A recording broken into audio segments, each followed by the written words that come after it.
talking to other people. So the more you talk, then the more na mag-i-improve yung skills or yung communication skills mo. Just like me, I don't even talk to people before because I'm so shy person. And then because of this process where we are advised to talk with other team members, or sometimes we are asked to train in the stage, so our communications improve, our like leadership also improve, or our like confidence level will improve. Yeah, I watched that your speech from Los Angeles. So ka-herbs kay ba dun? Yung, So imagine kadaming tao. Yeah, I've experienced to speak in front of 15,000 people last year convention in Texas. Wow. Imagine a very simple guy like me where no English, like my English sometimes is balik-balik pa. Sometimes people laugh at me because sometimes the E becomes A, you know, Bisaya, right? Yeah, antigas. So don't tell me that language is a barrier. Don't tell me that sex is a barrier. Don't tell me that age is a barrier, because actually no. The barrier is actually in your mind only. You just really need to unleash yourself, because I know, or you know yourself, that you are capable of doing something big. You are very capable of doing something great. So you just really need to unleash and figure it out, because everyone has their own potential. You just really need to unleash it. Yeah. Your parents must be proud of you. Diba? Imagine in Texas, Adonis, even 15,000 delegates inside the dome. Wow. Right. Hilag-hilag yun yung mama. Nakong kay parents doon? Wala na kay parents. Wala na kay parents di ay? O ba? Wala na kay parents. Both of my parents. Nakay siblings ka ron? Napakay siblings ba? Yeah, nakin mga siblings. Muna akong ginaulian every year. So, halimbawa this December, I'll go back again. Because last year, twice ko nakauli. April and December. Then this coming December, ulit na pod ko. Right now, Don, do you still, kanang nagde-delegate task ka ba? Sa Kasi pa, diba, team leader ka na nagde-delegate ka ng task ngayon. Do you delegate tasks, and then do you still have goals for you and yours? Ang goals hindi natatapos. So, ang kanindot lang po is na ako'y assistant diri in person. At the same time, na ako'y assistant for virtually. Actually, my virtual assistant is in the Philippines. Oh, wow. Kaya wala mo eh. So, actually, he is working right now. So, at least na lessen ang task na ako. I see.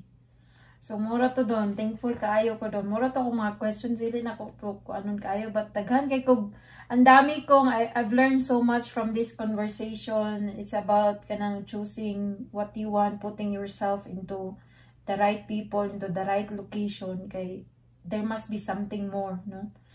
Kay, because ang fears, minsan ang fears tatamaan ako ng fears, ng doubts, baka ano mangyari sa akin doon if I let go this one, and then, because you have to let go into one to get into the new one, so you have to decide. I have a lot of decision to make, so, dami kong natutunan sa whole conversation. Maraming salamat. It's actually, I'm thankful with siya na kasi diba sabi, kan kasi ako na, kinausap niya kagad ako, meron ka na ba nito, ganito, ganyan, sabi ko wala pa.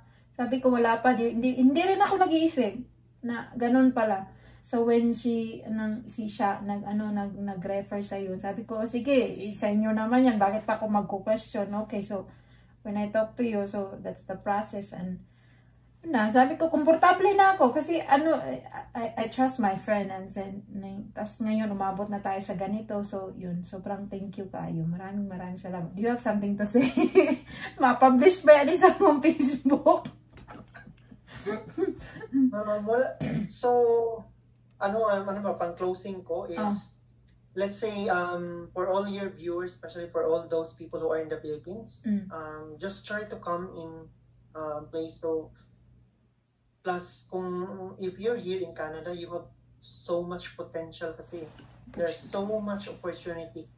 You just really need to figure it out kung asan man yung opportunity na to. Kung hindi ka man sa insurance na industry, then go to other industry or other, because for me, if you just keep on working just like average people, sometimes they cannot even go back home every single year, because not just they don't have money, but they also don't have that enough day off.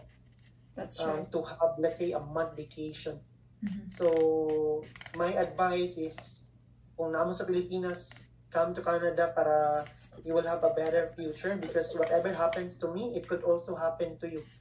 Then for all those people who are also here in Canada, Mhm. my advice also is, number one is change your environment, because the way you think is because of your environment or because of your peers. But also you need to change your habit. A lot of people, they want to become successful, Mhm. but they don't want to do the process of how to become successful.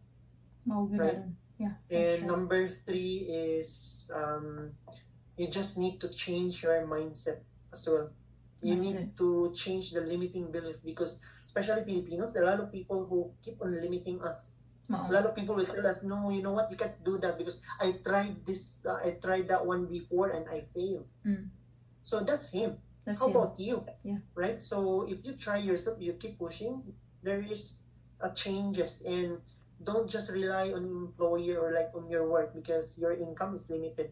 You don't have that much freedom. But if you go into sales, Mhm. your income is unlimited, and at the same time, you will have an opportunity to have a passive income. Yeah. Which will make you retire early. Because for me, actually, this is like a retirement early already, because technically I don't work for someone else. You're Right. the boss. So yeah, that's all that I can share. It's better to have a business or go into sales for you to get out from average people. Be in the business of people. Yeah. Because sales is people. Okay? Kung wala kailangan o kailangan ng isa't isa. So mura to doon, very much thankful kayo ko ngayong araw doon. Like thank you so much talaga.